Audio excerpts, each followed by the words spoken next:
Beautiful Shadow Walker, Chapter 3, First Part. After speeding another dozen miles, JJ stopped the stagecoach to see to Lance and the horses. Belbo and the sheriff examined the wounds, and in their final diagnosis the injuries were nothing serious. However, just to be safe, they would hurry to the next stop, Coolia, where the station building had medical facilities they could use. That sure was something else he did there. Drawing not only the sheriff's praise but looks of wonder from everyone, JJ replied that it wasn't his doing. Come on, don't be modest now. Sure, I cut the webbing, but it was someone else that recited the spell that brought him to life. Lance, who was slumped back in his seat, suddenly looked up in surprise. What do you mean by that? If that second stone the statue threw hadn't hit the spider, it would have struck the stagecoach head-on. Don't you find the timing of that a little too convenient? Not so much as glancing at the others, who were shocked to hear that, JJ continued gravely. When the spider pounced, I thought it was of its own volition, too. But that's too pat. You're telling me somebody ordered it to take that missile. I mean, it's a stone statue, said Claire. JJ swung his head from side to side. No, it's not quite the same thing as being ordered. And it attacked that other statue not so much of its own will as out of pure anger. But when it did, there was a rough wooden needle stuck in the spider's back. That was what drove the spider crazy and made it jump. A wooden needle, you say? Belbo's face twisted. Wearing a look of bald-faced suspicion, he said, Hey, we're talking about a creature made of stone here. How in the hell would a piece of wood? Well, the flesh was torn from his shoulder by a stone web. JJ's remark shut Belbo up. To no one in particular the former hunter continued, but I don't think he came out here after us out of concern for our safety. Even if he got soft-hearted, the distance from where I saw him to the spider was... But then... So what if it's a skinning needle of wood? No, that guy could probably do it. Hell, I'm sure he could. Giving the others no chance to ask him any questions, JJ walked over to the cage in the rear. Grabbing hold of one of the bars, he called out, Hey, you. Dorliac had been sitting there on his stool with his eyes closed, so it was unclear whether or not he'd been following their conversation. But now he looked up. Pretend you've got a tree branch here, the former hunter said to the prisoner, 1 foot long, weighing less than 3/4 of an ounce. Could you throw something like that 500 yards and make it stick in a stone wall? Not for the life of me, he replied in a heartbeat. But that wasn't the end of it. JJ didn't take his eyes off the handsome young man. Filled with powerful, eerie light, they bore down on the noble's manservant. However, Dorliac continued in a voice like a wind creeping in through the tiniest of cracks, I believe the Duke could do so. Though he didn't grasp the meaning of that, a calming acceptance flowed through the group. At last someone had said something that made sense, and that seemed to snap JJ's investigation off at the ankles.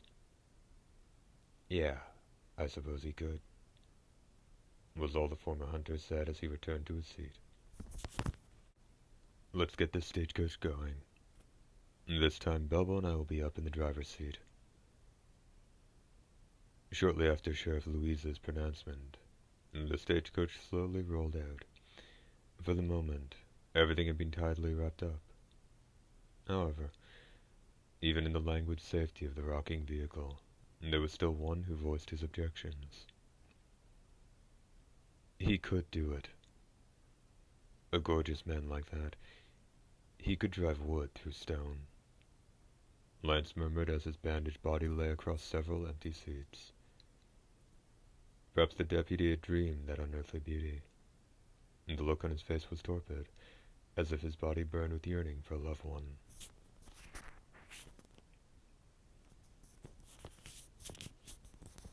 It was almost 200 miles to Kulia. They could be there in 4 hours if they hurried. They were but an hour shy of their destination when disquieting portents appeared in the sky. "Here comes the rain," Bubbo shouted into the vehicle, but even before his voice reached them, lightning was bleaching the far reaches of the plains. "Better hurry." Everyone was thinking the same thing, but by that point rain had already begun to pelt the stagecoach. The rebounding spray gave the entire vehicle a whitish glow with the light of each lightning strike. And all they could rely on were the lights their stagecoach was shining on the road. "We're going to end up going in circles." "Don't give me any of that. If we can just make it through tonight, tomorrow we'll hook up with the escort brigade."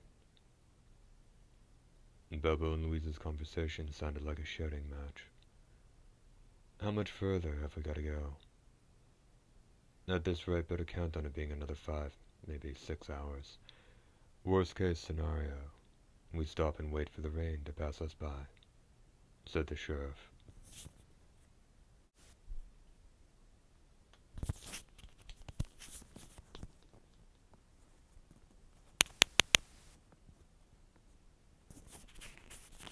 "Oh, that's just perfect." Even inside the vehicle, anxiety eddied like a heavy fog. In their present state of mind, they were all ready to attribute even the slightest change to the workings of the nobleman known as Sinistra. It had all started with something from Lance, who was supposed to be lying down. At some point he'd gotten out of his seat, gone over to the cage, and said to Dorliac in a menacing tone, "You think this is funny?" "Excuse me," the young man replied torpidly. "For a while now, you've been grinning over how everybody's looking out the windows. Why is that? Is it 'cause Sinistra's making it rain?"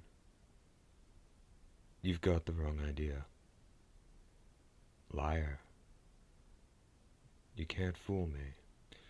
You were smiling, sure enough. Isn't that right, Al?" "Actually, the farmer began, being in something of a bind. Like the other passengers, he'd been so focused on looking at the windows he'd neglected to keep an eye on their prisoner. He was more concerned with what everyone else was doing, so he doesn't know whether I was smiling or not." The farmer could only nod at what Dorliac had said. From the passenger seats, 2 pairs of eyes focused on him, and JJ alone remained indifferent. "No, you were smiling. Yeah, grinning like the cat that ate the canary." Lance's face was pale and covered with sweat. He'd been given first aid, so he wouldn't be bleeding or in pain, but the psychological shock had devastated his parasympathetic nervous system. "Where's Sinistra? He's got to be able to do more than just make it rain. Is he coming soon? If so, he'd better hurry up and show his damn hide." Lance drew his pistol and faced the door. "Or you're already right outside. If you are, come on out. Or are you going to stay in hiding some more and get us on pins and needles?" "Okay, then. I'll make it so you have to show yourself." The muzzle of his weapon whipped around, and when it stopped, Dorliac was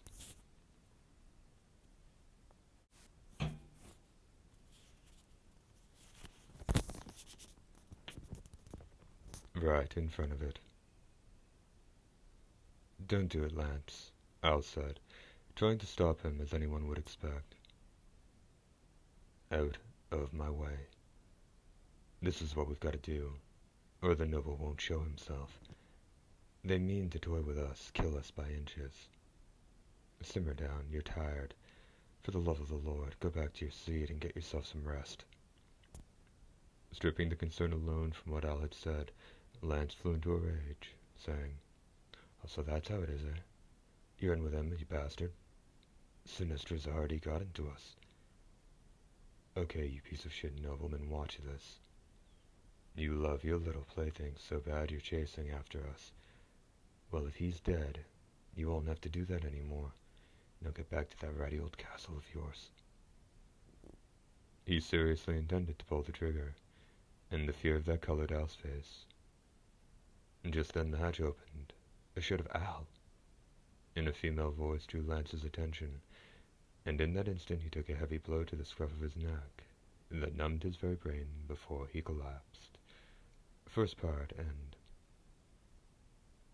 Second part. What the hell's going on?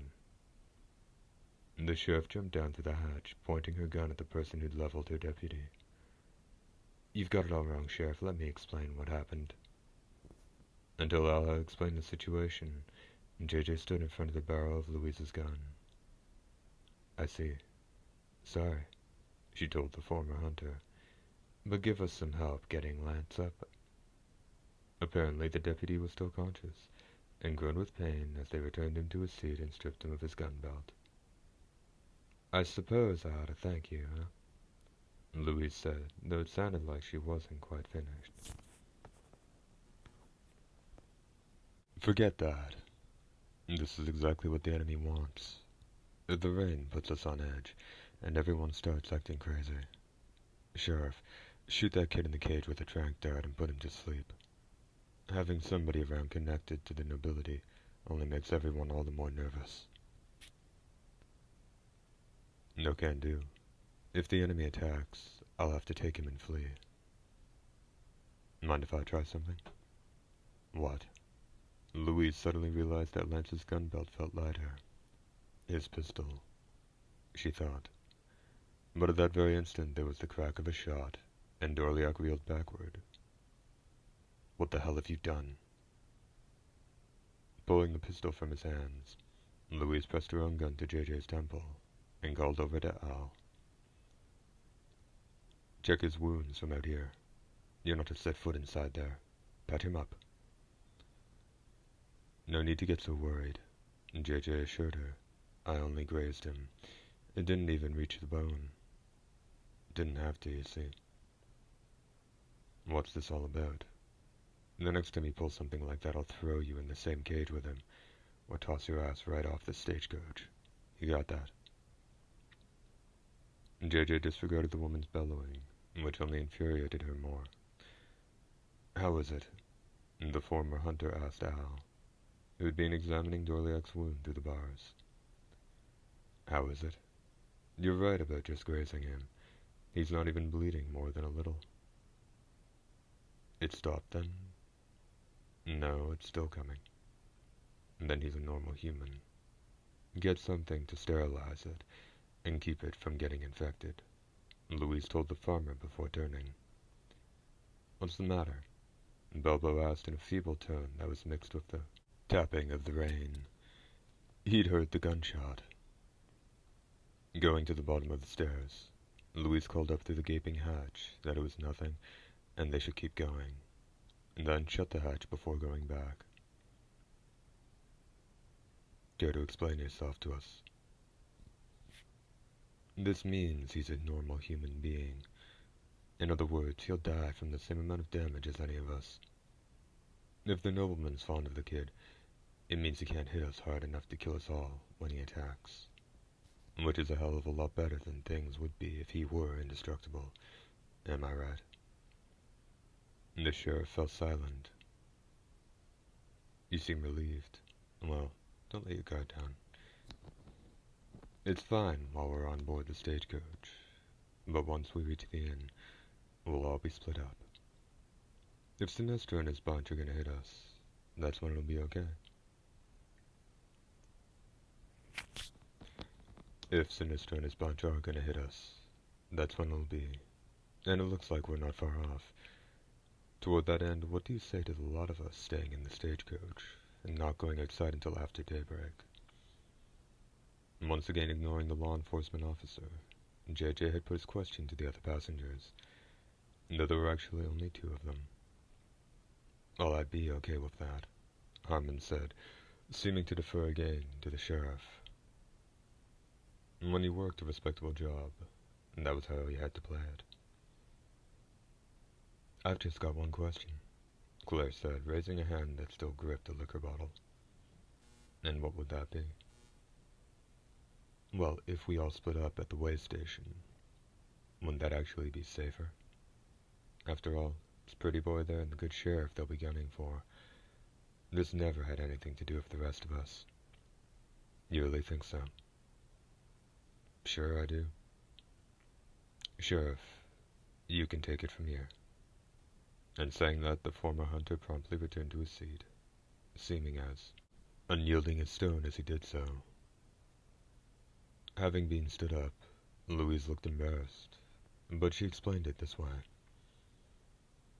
The nobility finds it absolutely unforgivable when someone steals from them. In their world, you can't just return something and have that be the neat little end of it. In the nobility's case, wholesale slaughter replaces our notions of incarceration or forced labor, particularly in the case of body servants, who are the ones nobles become most attached to. It may be pure legend, but it seems there have been nobles so depressed after losing one, they've committed suicide. Now, I don't know if Sinestra is that invested in this, but there's no way he'll just let us off. And that includes you. The sound of the rain and the squeaking of the wheels filled the stagecoach. I leave the rest in your hands. In telling Al that, Louise headed back toward the hatch. Before climbing the stairs, she turned and said, "From the moment we got on board this stagecoach, death has been riding our backs. You had to know that, right?" Lightning bleat to the window. Off in the distance, the sketchy outline of what looked to be a way station was revealed by the flash. Lance was turned over to the station employee who came to greet them, but Claire and Harmon decided to stay in the stagecoach with the sheriff and their deputies until daybreak. No matter how chaotic a sound might be, the human ear would try to find a rhythm to it. After having supper in shifts in the station building, first Claire and Harmon went to sleep. Al and Belbo were given a break, and Sheriff Louise took a seat in front of Dorliak's cage, with her steak launcher in one hand. If anything was coming, tonight would be the night. Tomorrow, they should reach the town of Gasbrook just past noon, and the escort brigade would be waiting for them. From there, it would take a full day to reach Canadula, but it wouldn't be the same as traveling, carrying full responsibility for everything. That alone buoyed Louise's spirits. Suddenly, she was shaken by the shoulder. "Huh," Louise blurted out. Apparently, she'd fallen asleep. JJ was standing there. "What's wrong?" "The way station caretaker is outside. Seems someone's come." "Someone?" Grabbing hold of his arm, she pulled herself upright. When she opened the rear door, a diminutive man in a hooded raincoat was standing outside. "What's wrong, Keel?" the sheriff asked, trying to keep things friendly. "A weird lady's come by." "When?" "Just now. A real beauty she is, wearing a red dress and stacked like nobody's business. It wouldn't be strange if somebody took her for a noble. But how'd she get out here in rain like this? She didn't even have a carriage. Then again, she's not wet at all either." "What'd she come here for?" "She said she wanted to see Mr. Lance." Icy water coursed down Louise's spine. "Where is she?" "The waiting room in the station building. Bobo, Al, keep a sharp lookout." Never thinking they'd bowl him right over, the caretaker was knocked on his ass as two figures charged right by him, sending mud flying everywhere. The waiting room was lit by a single naked bulb, and the pair was greeted from across the table by a station employee with a strange look in his eye. "Where's the woman who said she had business with Mr. Lance?" At Louise's question, the station employee furrowed his brow and answered,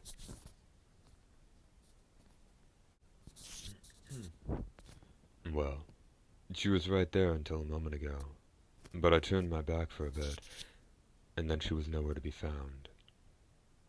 By the time Louise turned to face the stairs, JJ was already racing up them. Amazingly enough, Lance was in his room. Though he was still being worked on by the healing machine, he was doing much better and gave them a big smile. And when asked, he said no one had come to see him. And the employee who was with him just scratched at his head and said that he'd nodded off. Stepping outside, the sheriff asked, "What do you think?" "We can't be too trusting," JJ replied. "A woman comes here alone in rain like this without even getting wet, and then asks for Lance by name. I can't see her being anything but an agent of the nobility. Think she came all this way just to turn around and go home?" "Nope. But there was nothing wrong with Lance. Maybe he just looks normal.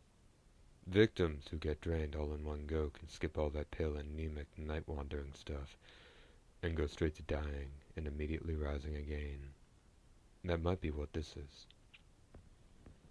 "What should we do then?" asked the sheriff.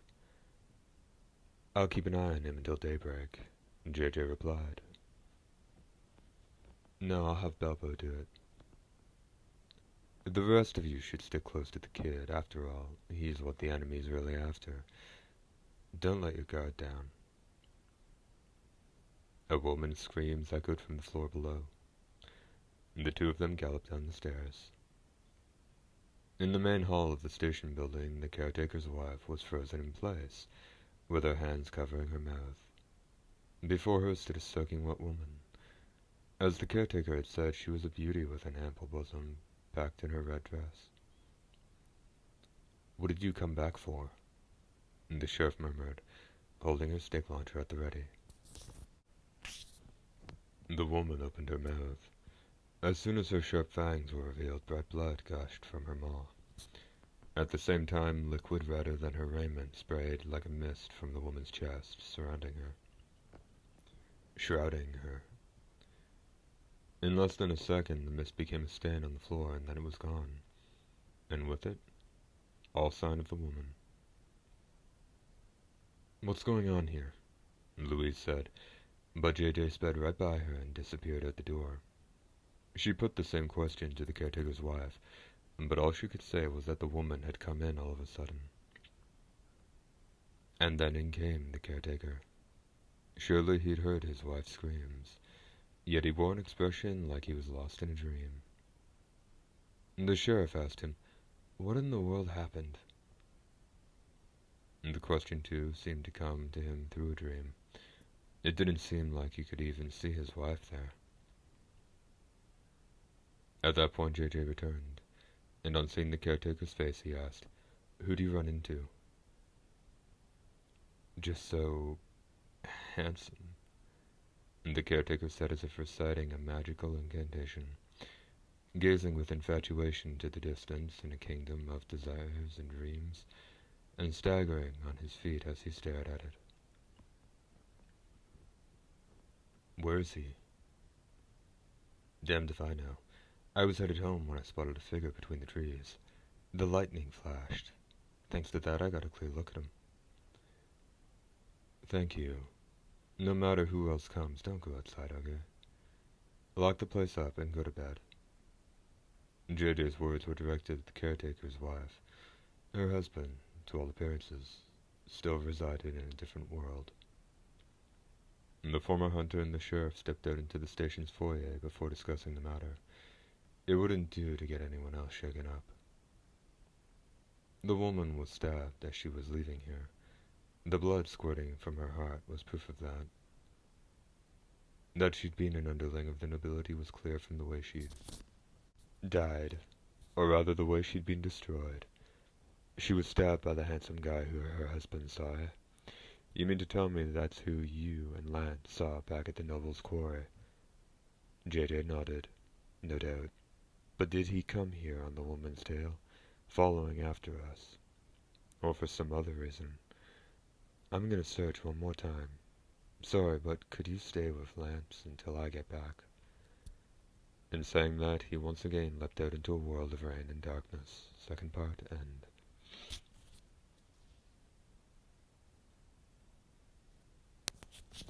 Third part. Day broke, but the rain still didn't cease, or even show any signs of slowing. There was no indication anything was moving out on the plains, with the ground blurred by ricocheting rain, and looking like a dream that went on forever. After hearing the events of the previous night, the caretaker stated that they had a machine that could check for wounds from a noble. From what he said, all someone had to do was walk through the machine naked, and it would check every inch of them for wounds. An itinerant merchant had let Keel have it for whatever he felt was fair, since the caretaker had said he'd never heard of such a machine, and it checked for normal wounds just fine. The caretaker insisted that it would probably be fine for detecting marks left by a noble's fangs, too. I don't care if they came from a noble or another human, Keel declared. Wounds are wounds. They promptly told Lance about it, and he agreed to it without any objections. It only turned up the wound to his shoulder and some old scars, but nothing out of the ordinary. Nothing to do but go on, eh? Louise said to JJ, when the two of them were alone in the station's dining room. The road's there, so we've got to take it. Look back, and the road behind you is gone, JJ said, his tone grave. It seemed as if the former hunter was talking about the road he'd traveled. Ultimately, they couldn't find anyone who'd fallen prey to the noble's underling. When asked if they had any idea who she might have been, everyone was silent as stone. It didn't look like they didn't know, but rather that they were scared. One of the noble's underlings had been hanging around, not doing anything, and then been slain. That's all that had happened that night. Rain or not, the world of daylight wouldn't allow the nobility to run around, and the masked escort brigade wasn't far off. Louise decided to get going. It was after 7 o'clock when the stagecoach pulled up. JJ and Belva were sitting up in the driver's seat, with the caretaker, his wife, and their hired help looking on. The stagecoach raced off. The waving people were soon lost in the spray. Once they hit the highway, lightning flashed off in the distance as if it had been lying in wait for them. Beneath it, something resembling a mountain ridge was illuminated, but it immediately faded from view again. Though tension filled the air aboard the vehicle, it was tempered by a sense of security in having made it over the hump. The caretaker and his wife had been kept from saying anything about the matter of the strange woman. "Say, you mind if I sit next to you?" Harmon said to Claire. "Very much so." Though the woman's reply was as sharp as a needle, and the blacksmith didn't seem to mind it at all, going on to say the strangest thing. "See, the sheriff's been eyeballing me all morning. You think maybe she's got the hots for me?" "You sound as drunk as me. Have you ever looked at yourself in the mirror? If she wasn't a sheriff, why would she even bother with a shabby dude like you?" "Okay. Now you've gone and crossed a line," the blacksmith said, slipping into a heavy regional dialect. She'd caught him off guard. "For all that, I've traveled far and wide, and I usually do pretty well with the ladies. A lot of times they'll come over and start talking to me because they're involved with some creep. The term you're looking for is bodyguard. There's a whole world of difference between being reliable and being a stud." "Is that a fact?" "Truth be told, as tough as the sheriff is, I find her staring at me all intent-like." "Sure you're not a wanted man? I'll thank you not to talk to me the rest of the way to Gasburg." "Oh, to hell with you." Though Louise overheard the pair's exchange from the very back of the vehicle, she said nothing, never dreaming that the next would involve her. "What's to become of me?" the young man in the cage almost whispered to her. "I go to the capital, get asked all manner of things, and then—" Louise didn't respond, and Al turned away, because they knew the only thing waiting at the end of the young man's sentence was a horrible medical procedure, vivisection. I swear, Duke Sinistra didn't do anything to me. There wasn't the kind of lascivious connection all of you are picturing. But no one will listen to me. Granted, sometimes I don't have a reflection in the mirror or my shadow is fainter, but that's no danger to anyone, is it? Louise wanted to tell him, no, that's no danger, but that wasn't true. There were times they would tolerate someone dangerous. Human beings found someone different to be absolutely unpardonable. I'm scared, even though I haven't done anything wrong. After I was rescued, I thought I could go home to my family, but I was stuck in a cage like a wild animal. No one will hear me out, and it seems I'm going to be used in some kind of experiment. Did you at least get in touch with my family? No. Why not? We had orders from the capital that were not to eat anything at all, you might say. And the only thing I can do is make every effort to see that you safely reach the capital. In that case, I would have been better off staying there in Duke Sinistra's castle. Yeah, Claire said, her voice rising over the seats. You're damn right. You never should have come back to our world. Hurry on back to your own. Ever since you were taken, your family's pretended like you've never even been born. The only one who'd be happy to see you now is the Duke. I know it's sad to say, but this world isn't made for everyone. There are some who just won't fit it, like you and me. Same goes for me, Harmon said, raising his right hand. What the hell are you talking about? You wag your tail for the government watchdogs, and manhandle the women wherever you go, right? You couldn't fit in any better if you tried. So don't go and try to make yourself look good now. Yes, ma'am, Harmon replied, falling silent. No one wanted to hear anything other than the sound of the rain. Just then, I see it. Gasberg! Belbo shouted an announcement into the vehicle in a tone lacquered over with delight. At the same time, a strange squawk rang out far overhead, though no one in the stagecoach could hear it or knew that it was a laugh of victory. The people out in front of the station to meet them were a blur in the rain, and sure enough, there was a swarm of horses and riders alongside the station building. Okay, pile off, everyone.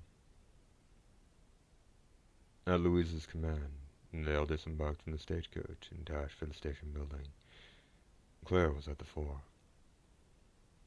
The worried expressions of the people greeting them became smiles, and then changed again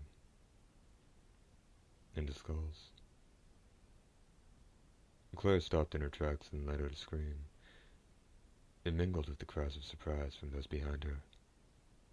All of them had witnessed the people who'd come out to greet them, the station-building horses and riders, and everything else dissolving in the rain like so much watered down ink. Trees, rectangular stones, and a scrubby growth of weeds had begun to fill their field of view. Oh, so this is where you find it, Louise groaned, despair burning in her heart. No one showed any signs of getting back in the stagecoach. The despair ran that deep. The last piece had been moved, and checkmate had been achieved not by them, but by Duke Sinistra. The hidden graveyard of the Sinistra clan. I'd heard it was located somewhere out in the wilderness, and we've been guided straight to it.